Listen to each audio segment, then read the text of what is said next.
बात करते हैं बिहार चुनाव को लेकर के। बिहार का चुनावी संग्राम फिलहाल जारी है। बम्पर वोटिंग के साथ बिहार में पहले चरण का मतदान संपन्न हो चुका है। पहले चरण में 64% से भी ज्यादा मतदान दर्ज किया गया है, जो पिछले 20 सालों के वोटिंग के रिकॉर्ड से भी ज्यादा है। इधर मतदान संपन्न होते ही जीत के दावे भी शुरू हो गए हैं। मतदान के तुरंत बाद डिप्टी सीएम सम्राट चौधरी ने तुरंत बाद प्रेस कॉन्फ्रेंस कर एनडीए की जीत का दावा किया है। सम्राट चौधरी के अनुसार पहले चरण में एनडीए 100 से भी ज्यादा सीटें जीत रहा है। तो वहीं केंद्रीय मंत्री नित्यानंद राय भी सम्राट चौधरी के सुर से सुर मिलाते हुए नजर आए हैं। नित्यानंद राय के अनुसार बिहार में भारी बहुमत के साथ एनडीए सरकार बनाने जा रही है। उधर महागठबंधन भी कुछ ऐसे ही दावे करता हुआ नजर आ रहा है, जबकि दूसरे चरण का मतदान अभी भी शेष है। ऐसे में सवाल यह है कि आखिर पहले चरण में हुई बम्पर वोटिंग किसके लिए सत्ता के गलियारों को खोलती हुई नजर आती है और किसके लिए फिर 5 साल का वनवास निर्धारित करती है, क्योंकि पहले चरण में कई चेहरे की किस्मत दांव पर लगी है। क्या पहले चरण की बम्पर वोटिंग दूसरे चरण के लिए कोई नया सरप्राइज तय करेगी? इन तमाम मुद्दों पर विस्तार से चर्चा करेंगे, लेकिन उससे पहले ये रिपोर्ट देखिए।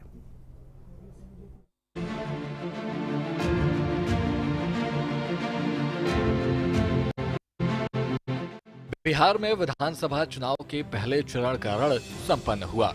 18 जिलों की 121 विधानसभा सीटों पर शांतिपूर्ण तरीके से मतदान हुआ। चुनाव आयोग की ओर से जारी आंकड़ों के अनुसार शाम 6 बजे तक 64.4% मतदान हुआ। इस मतदान प्रतिशत ने पिछले 20 सालों का रिकॉर्ड तोड़ दिया है। बिहार के लिए यूं भी कहा ही जाता है, यहाँ राजनीति सिर्फ मुद्दों पर नहीं, भावनाओं पर चलती है।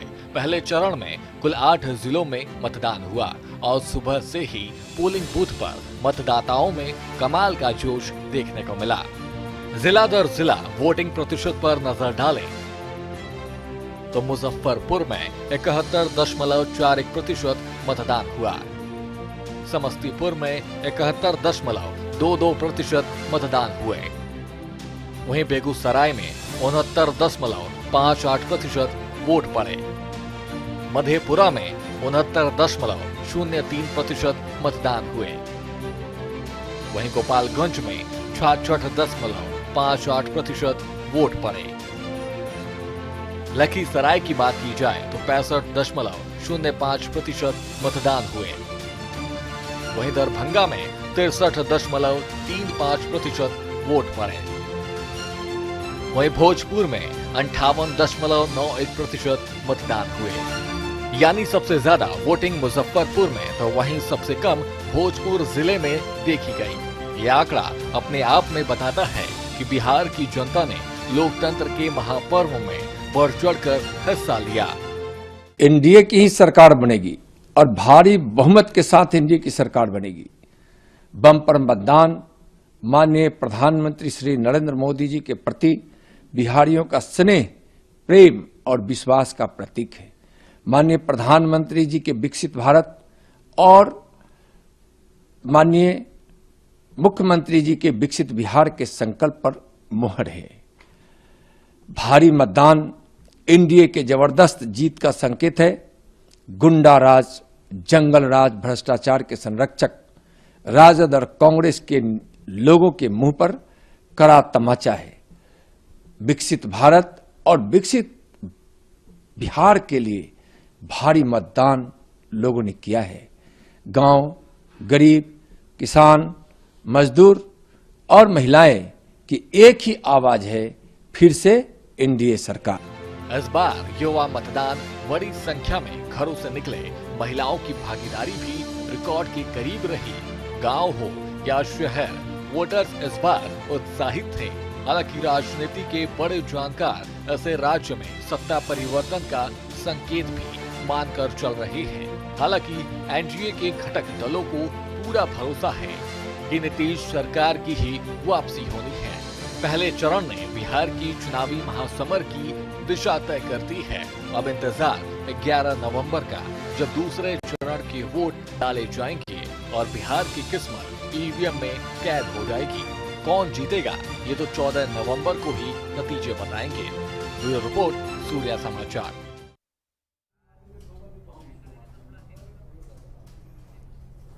तो बिहार में पहले चरण के मतदान हो चुके हैं। 64.46% मतदान यहां पर देखे गए हैं।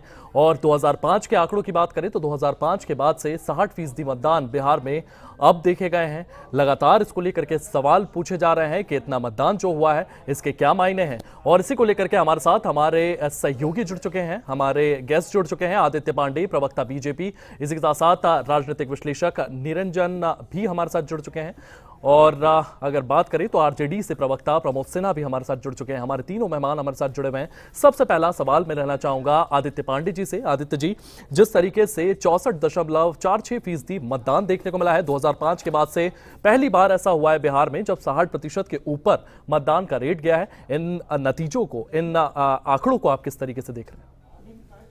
देखिए, जो वोटों की झमाझम बारिश है वो ये बता रही है कि लोकतंत्र के इस पर्व में कितने जो है प्रमुखता से लोग जुड़ रहे हैं, क्योंकि वो जानते हैं कि वो वोट देंगे, अच्छी सरकार चुनेंगे, और अच्छी सरकार चुनेंगे तो उनका भविष्य बनेगा। आप ये देखिए कि 2005 में वोट प्रतिशत 45% था, लेकिन 2010 में बढ़ के 52.7% होता है। 2015 में ये जो है 56% होता है, 2020 में 57% होता है। 2025 की तस्वीर आप देख रहे हैं। जैसे जैसे विकास हो रहा था वैसे वैसे मतदान बढ़ रहा था। सभी चैनलों ने जब इंटरव्यू करके महिलाओं से पूछा कि आपकी लंबी कतारें इतनी क्यों है, तो महिलाओं ने कहा कि वो दिन लद गए जब पुरुष कहता था यहाँ वोट डालो तो हम डाल जाते थे, अपने जात बिरादर धर्म को देख के वोट डाल जाते थे। लेकिन आज महिलाओं के हाथों में मोबाइल है, उनके नल में जल है, घर में सिलेंडर है, खातों में तत्काल पैसा आ रहा है। बालिका शिक्षा योजना के तहत उनकी जो है लड़कियां स्कूल जा रही हैं। ये जब उनको सब मिल रहा है, इसलिए वो झमाझम वोट नीतीश सरकार को डाल रही है। बिहार में बाहर बा क्योंकि नीतीश सरकार बा, और इस बार भी चुनाव में उन्होंने हमें वोट इसीलिए दिया। जी, प्रमोद सिन्हा जी से भी मैं इस मुद्दे को लेकर के जवाब ले लूं। प्रमोद सिन्हा जी, जिस तरीके से बिहार में 64% से ज्यादा वोटिंग परसेंटेज देखने को मिल रहा है, आरजेडी इसको किस तरीके से देख रही है? और लगातार 2005 के बाद से, क्योंकि तेजस्वी यादव ही इस चीज का जिक्र कर रहे थे कि भारी मात्रा में आरजेडी की सीट्स यहां पर आने वाली है, महागठबंधन की सीटें आने वाली हैं, आप इसको कैसे देख रहे हैं? देखिए, सबसे महत्वपूर्ण बात है कि कल का दिन जो प्रथम चरण का मतदान का हुआ, लोकतंत्र के महापर्व के पहले चरण का मतदान का दिन, और लोगों में भारी उत्साह का एक महत्वपूर्ण कारण था कि लोग बेसब्री से उस कल का इंतजार कर रहे थे। क्योंकि बरसों से, 20 सालों से लगातार माननीय मुख्यमंत्री नीतीश कुमार जी और 11 वर्षों की डबल इंजन की सरकार के बावजूद बिहार जो है अंतिम पंक्ति पे खड़ा। चाहे आप प्रति व्यक्ति आय, प्रति व्यक्ति निवेश, साक्षरता दर, किसानों की प्रति व्यक्ति आय को देख लीजिए, या फिर शिक्षा हो, गरीबी उन्मूलन की बात हो, बिहार अंतिम पंक्ति पे खड़ा है। लेकिन अगर लॉ एंड ऑर्डर की आप बात कर लीजिएगा, लॉ एंड ऑर्डर पूरी तरह से कोलैप्स है। और उत्तर जो 2023 का एनसीआरबी का जो आंकड़ा आया है, उससे उत्तर प्रदेश के बाद जो है दूसरे स्थान पर है। आप देख लीजिए ना, भ्रष्टाचार किस प्रकार से चरम पर है कि एक पखवाड़े में दर्जनों पुलिया भ्रष्टाचार की गंगोत्री में डुबकी लगाता है। तो और इनके मंत्रियों पर हाल के दिनों में भी जिस प्रकार से भ्रष्टाचार के आरोप लगे, और कैग का जो रिपोर्ट आया 71,000 करोड़ का जो भ्रष्टाचार था, तो इन सब चीजों को देखते हुए, और बिहार की जनता अब इन सब चीजों से उब चुकी है। महंगाई, गरीबी, भुखमरी, पलायन, बेरोजगारी, इन चीजों का दंश से बिहार की जनता अब निकलना चाह रही थी। और वो कल का दिन जो है उनका था। कल उन्होंने उत्साह पूर्वक जो है वोट देने का काम किया है। और ये पूरे तरीके से ये जो वोट पड़ा है, पढ़ाई लिखाई, दवाई, कमाई, सिंचाई, सुनवाई और कार्रवाई के लिए वोट पड़ा है, एजुकेशन सिटी के लिए वोट पड़ा है, एग्रो बेस्ड इंडस्ट्री के लिए वोट पड़ा है, डेयरी बेस्ड इंडस्ट्री के लिए वोट पड़ा है, food processing unit, IT park, textile park के लिए वोट पड़ा है, जूट मिल, शुगर मिल के लिए जी, इन सब के लिए वोट पड़ा है। और इसको लेकर के मैं आदित्य पांडे जी से जवाब भी लूंगा, लेकिन उससे पहले मैं निरंजन जी के पास जाना चाहूंगा। जी, मैं निरंजन जी के पास जाना चाहूंगा। निरंजन जी, कंक्लूड कर दीजिए। जी। और जिस प्रकार से हमारे नेता आदरणीय तेजस्वी प्रसाद यादव जी ने नौकरी देने की बात कही है हर उस वंचित परिवार को जहां कभी सरकारी नौकरी नहीं था, जीविका दीदी के लिए उन्होंने 30,000 रुपया प्रति माह देने का वायदा किया है, संविदा कर्मी को सरकारी कर्मी करने का तो इन सब चीजों पर जो है बिहार की जनता ने अपना मुहर लगाने जी, आपके तहत इन तमाम चीजों को लेकर के ही बिहार की जनता ने वोट किया है। मैं आदित्य पांडे जी से इसका जवाब लूंगा, लेकिन उससे पहले मैं निरंजन जी के पास जाना चाहूंगा। निरंजन जी, आप इस वोटिंग परसेंटेज को किस तरीके से देख रहे हैं? क्योंकि 2005 के बाद पहली बार ऐसा हुआ है कि 60% से ज्यादा वोट हुए हैं और 64% तक मतदान रेट पहुंचा है, और लगातार बिहार तमाम जगहों की अगर हम बात करें तो वहां पर एक रिकॉर्ड रहा है कि अगर वोटिंग परसेंटेज बढ़ता है तो सत्ता में जो दल है उसके लिए परेशानियां बढ़ती हैं। आप इस वोटिंग परसेंटेज को किस तरीके से देख रहे हैं?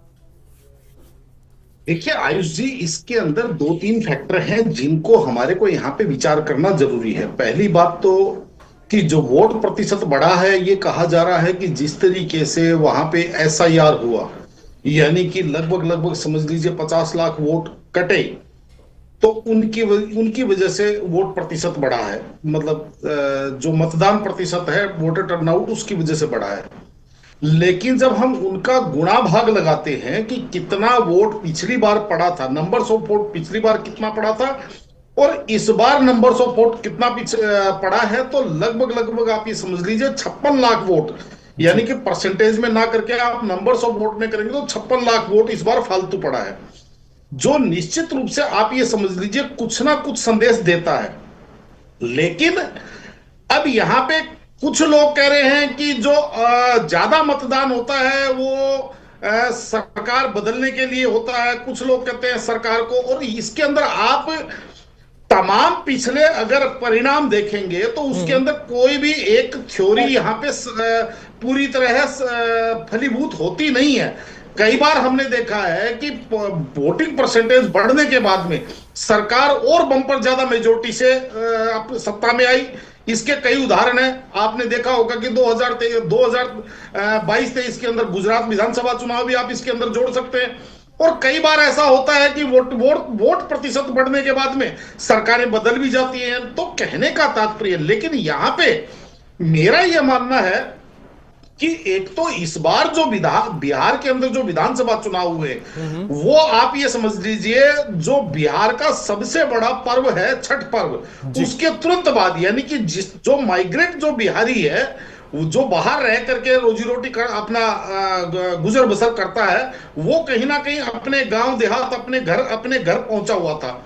तो इस वजह से, और दूसरा इसके अंदर सबसे बड़ा जो कारण मैं मानता हूं कि वहां जिस तरीके से बिहार के अंदर एक चीज सभी को माननी पड़ेगी कि पिछले 10-15 वर्षों से जो बिहार के अंदर महिला एम्पावरमेंट हुआ है जी, और इसके लिए आप श्रेय दे सकते हैं तो केवल और केवल नीतीश जी को दे सकते हैं। जी निरंजन जी, महिला आपने वुमेन एम्पावरमेंट की बात की है, महिला सशक्तिकरण की बात की है, तो आदित्य पांडे जी से इसको लेकर के मैं भी सवाल ले लेता हूं। आदित्य पांडे जी, जिस तरीके से कल वोटिंग की लाइनें देखने को मिल रही थी, वहां पर युवा और महिलाएं काफी मात्रा में देखने को मिले हैं, क्या लगता है कि महिला वोटर्स जो है वो बढ़ चढ़कर बीजेपी के सपोर्ट में वोट करती हुई नजर आई है? क्योंकि ये सेम पैटर्न जो है ये मध्य प्रदेश, छत्तीसगढ़ और हरियाणा के चुनावों में भी देखने को मिला है।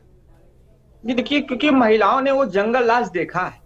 महिलाएं रात में निकल नहीं पाती थी, उनको डर लगता था कि आएगा कोई इनको उठा ले जाएगा। उन्होंने वो नरसंहार देखा है कि पूरे गांव को ही खत्म कर दिया जाता था। उन्होंने वो अपहरण का वो दौर देखा है कि एक दिन में 100 अपहरण होते थे, उसकी रेट लिस्ट तय होती थी। ये था वहां का। आप ये देखिए, आज महिलाओं के घरों में बिजली है, वहां बिजली आना खबर थी, आज जाना खबर है। आज महिलाओं के खाते में योजनाओं का सीधा सीधा पैसा आ रहा है। महिला जीविका योजना हो, चाहे महिला सम्मान योजना हो, चाहे महिला मानदेय योजना हो, उससे उनका जो है जीवन गौरवशाली पूर्ण हो रहा है। उनके गैसों में सिलेंडर है, शौचालय है। आप ये देखिए कि इन्हीं की दूरदर्शिता की वजह से आज महिलाओं की स्थिति वहां गौरवपूर्ण हो गई है। इसलिए महिलाओं की पूरी लाइन आपको ये दिख रही है। अब मैं ये उनके राजद के प्रवक्ता का जवाब दे दूं। ये बताइए कि ये दोनों राहुल गांधी और तेजस्वी यादव तो एक परिवार से निकली पार्टी हैं। इनके पिताजी तेजस्वी के राज किए बिहार में, माताजी राज की, अब ये राज करने आ रहे हैं, लेकिन कुछ वहां बदल नहीं पाए। आज भी उसी मुद्दे पर चुनाव लड़ रहे हैं कि हम आएंगे तो नौकरी देंगे, ये अपनी नाकामियों को स्वयं बता रहे हैं। ठीक उसी तरह राहुल गांधी थे, उनकी दादी गरीबी हटाती थी, पिता गरीबी हटाते थे। अब ये गरीबी हटाने आए हैं, केवल अपना पेट ये लोग भर लेते हैं। ये लोग केवल अराजकता फैलाने का काम करते हैं। पहले चिल्ला रहे थे वोट चोरी हो गया, वहां से फटकार मिली, जनता एकदम टूट के वोट दी, वहां पे चुप हो गए। अब इनका 2 डायलॉग बचा हुआ है, हारने के बाद कहेंगे ईवीएम खराब थी, डीएम खराब था। जी आदित्य अभी जी ये जवाब बोलने ले लेता हूं मैं वाले प्रमोद जी दो से। डायलॉग बचा हुआ है। जी प्रमोद जी आपका जवाब। देखिए, अभी भारतीय जनता पार्टी के प्रवक्ता बोल रहे थे जंगल राज और ये वो। कल लखीसराय में देखे ना, बिहार के उप मुख्यमंत्री ने किस प्रकार से अफसर को जब फोन किया तो कहे यहाँ गुंडा राज। उन्होंने खुद स्वीकार किया कि गुंडा राज इन लोगों ने स्थापित करने का काम किया है। और हार की हताशा और निराशा में किस प्रकार का उनका वक्तव्य था कि जो बॉडीगार्ड होते हैं वो गोली तो चलाता नहीं है, तो ऐसी सुरक्षा का क्या करना है, इस प्रकार का उनका वक्तव्य था। और देखिए ना, जंगल राज पे बात कर रहे थे, मोकामा में किस प्रकार से दिन दहाड़े जो है हत्या हो जाती है, सीवान में हत्या हो जाती है, आरा में हत्या हो जाती है। बिहार का कोई ऐसा जिला है जिस दिन जैसे हत्या नहीं होती है। एनसीआरबी का आंकड़ा में बिहार दूसरे नंबर पर है। अपहरण की बात कर रहे थे, मात्र एक साल में 14,371 अपहरण की घटनाएं घटी। हत्या 2862, महिलाओं के खिलाफ अपराध, महिला के बारे में अभी बोल रहे थे, उनके खिलाफ अपराध 22,952 दर्ज है।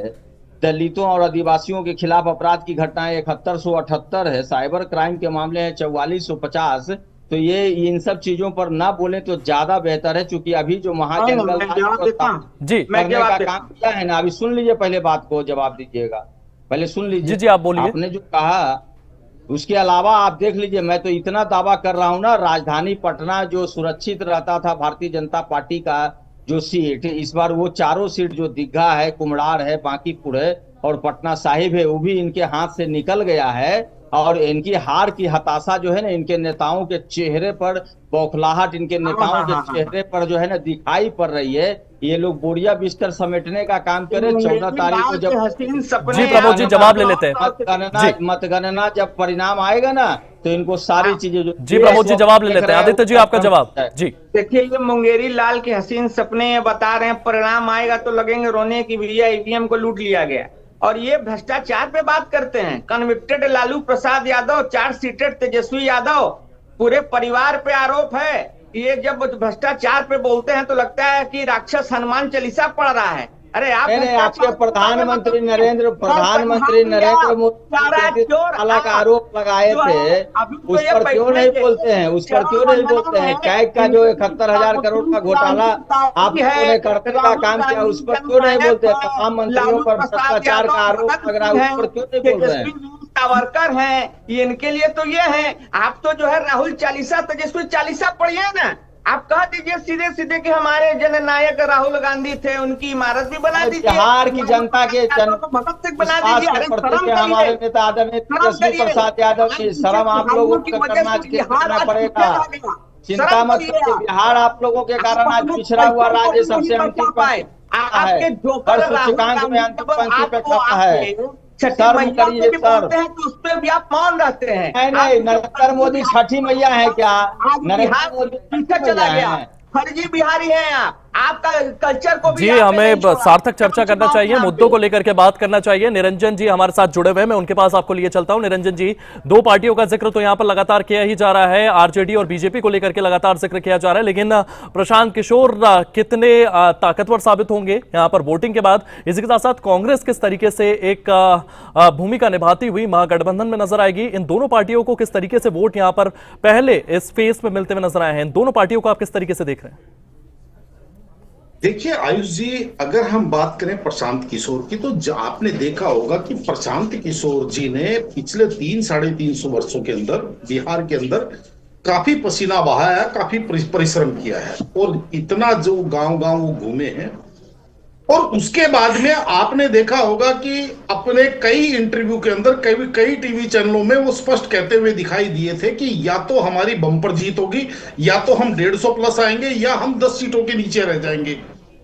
तो मेरा ये मानना है कि उनका ये जो आकलन था वो ये था कि बिहार जिस तरीके से वहां पे राजनीतिक जो बिहार की संस्कृति रही है, यानी कि जाति के ऊपर वहां पे वोट पड़ता है, वो ये सोच रहे थे कि कहीं ना कहीं बिहार को जाति वाली संस्कृति से बाहर निकाल करके विकास और बिहार के संवर्धन के लिए हम बिहार को प्रेरित करेंगे।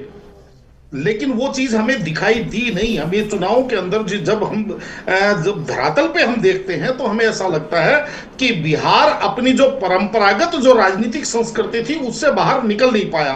तो इसका मतलब ये हुआ। और दूसरा, प्रशांत किशोर जी प्रचारित तो बहुत हुए, चर्चा में भी रहे, चुनावों के अंदर एक पक्ष भी रहे, लेकिन वो संगठन नहीं खड़ा कर पाए जो संगठन की आवश्यकता है। तो इस बार मुझे ऐसा लगता है कि प्रशांत किशोर जी केवल चुनाव हरवाने के लिए उनका ये चुनाव रहेगा, चुनाव जीतने के लिए ये चुनाव उनका नहीं रहेगा। ये अलग बात है कि वो किसको ज्यादा प्रभावित करते हैं, एनडीए को प्रभावित करते हैं या इंडिया को ज्यादा प्रभावित करते हैं। लेकिन उसमें भी मेरा ये मानना है कि वो समान समान, यानी कि 5-4 सीटों की बात छोड़िए, मेरा ये मानना है 30 से 35 सीटें वो एनडीए के लिए मुसीबत पैदा कर रहे हैं और 25 से 30 सीटें वो कहीं ना कहीं इंडिया गठबंधन के लिए मुसीबत पैदा कर रहे हैं। जी, मैं प्रमोद सिन्हा जी के पास जाना चाहूंगा। प्रमोद सिन्हा जी, यहां पर आपके लिए भी प्रशांत किशोर जो है वो मुसीबतें पैदा करते हुए नजर आ रहे हैं। इसी के साथ मैं तेज प्रताप यादव की भी बात करूंगा, उनकी ओर से भी तमाम कैंडिडेट्स उतारे गए हैं। क्या ये आरजेडी को डेंट मारते हुए नजर आएंगे? नहीं, कहीं कोई डेंट की बात नहीं है। और चाहे प्रशांत किशोर हो या दूसरे अन्य पार्टियां हो, इसका कोई प्रभाव जो है बिहार के इस चुनाव में नहीं है। बिहार की जनता ने पहले से मन बना लिया था, बहुत पहले बिहार की जनता ने सुनिश्चित कर लिया था कि अब पढ़ाई लिखाई, दवाई कमाई, सिंचाई, सुनवाई और कार्रवाई वाली हम सरकार करेंगे, चूंकि बनाने का काम करेंगे। चूंकि 17 माह के अल्पकाल में जिस प्रकार से हमारे नेता आदरणीय तेजस्वी प्रसाद यादव जी ने 5 लाख से अधिक सरकारी नौकरी देने का काम किया, IT policy, tourism policy, sports policy लाने का काम किया था, 4.5 लाख नियोजित शिक्षक को राजकर्मी का दर्जा, 3.5 लाख प्रक्रियाधीन, तो उन्होंने जो वायदा करने का काम किया था उसको मात्र 17 माह में पूरा किया था। और उसकी झलक जो है, उसकी पूरी फिल्म बिहार की जनता देखना चाहती थी। हमारे नेता तो कहते हैं कि 20 माह में बिहार में बदलाव आपको दिखने लगेगा और 5 साल में बिहार को हम विकसित राज्य की श्रेणी में ले जाने का काम करेंगे। तो ये बिहार की जनता के जन विश्वास के प्रतीक हमारे नेता आदरणीय तेजस्वी प्रसाद यादव जी हैं। और इस बार इधर उधर की बात बिहार की जनता नहीं करने जा रही है। और जो कल मतदान हुआ है, उत्साह पूर्वक जो है महागठबंधन की सरकार बिहार की जनता बनाने जा रही है। जी, आदित्य पांडे जी, यहां पर आरजेडी तो काफी कॉन्फिडेंट नजर आ रही है। उनकी ओर से कहा जा रहा है कि हम सरकार बनाने जा रहे हैं। बीजेपी कैसे इन तमाम चीजों को देख रही है, और जिस तरीके से प्रशांत किशोर और तमाम और भी दल जो थे इस चुनाव में लड़ते हुए नजर आए हैं, तमाम सीटों पर त्रिकोणीय मुकाबला था, बीजेपी इन सीटों को किस तरीके से देख रही है? देखिए, बिहार की जनता राजनीति की बहुत पारखी है। वो इनके शब्द को, इनके चरित्र को पकड़ना जानती है। अरे 30 साल राज करके आप कुछ नहीं दे पाए, एक फर्जी मैनिफेस्टो बना देते हैं कि 3000 करोड़ नौकरी देंगे। अरे कहां से दे देंगे भैया? मतलब कि कोई सेंस होना चाहिए ना। इनसे पूछे ना कैसे ला देंगे? बजट कितना हो जाएगा? 12,000 करोड़ का दे पाएंगे क्या? ये कुछ भी आके आप बोल दें। और आप तक यही कर रहे थे, आप कुछ भी आप बोल देते हैं और जो लुटेरे का काम करते हैं और अराजकता के साथ खड़े रहते हैं। आप जिसके साथ खड़े हैं वो अराजकता नंबर 1 है। वो मंचों पे जाता है, केवल जो है लड़ाने का काम, देश को गाली देने का काम करता है, ना उनको कुछ आता है। ये काम तो प्रधानमंत्री नरेंद्र मोदी जी का है। राहुल गांधी बयान देते हैं, प्रधानमंत्री नरेंद्र मोदी जी का प्रतिशत उच्च संस्थान चला रहे हैं जिसमें देश की सेना भी है।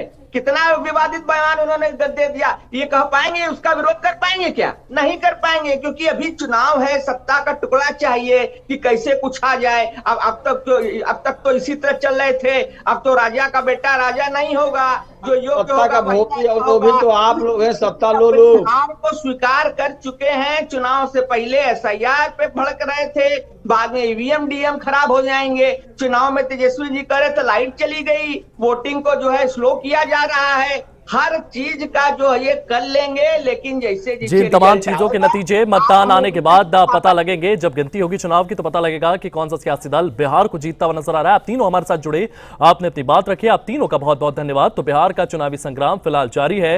बम्पर वोटिंग के साथ अब बिहार में पहले चरण का मतदान संपन्न हुआ है। अब देखना होगा कि बिहार की सीट पर, बिहार की सत्ता पर कौन सी पार्टी अपने आप को स्थापित करती है, कौन सा दल स्थापित करता है। और प्रचार प्रसार बिहार में लगातार जारी है। अब ये देखना होगा कि दूसरे फेज में जनता किस पार्टी को वोट देते हुए नजर आती है। फिलहाल इस बुलेटिन में इतना ही। आप बने रहिए सूर्य समाचार।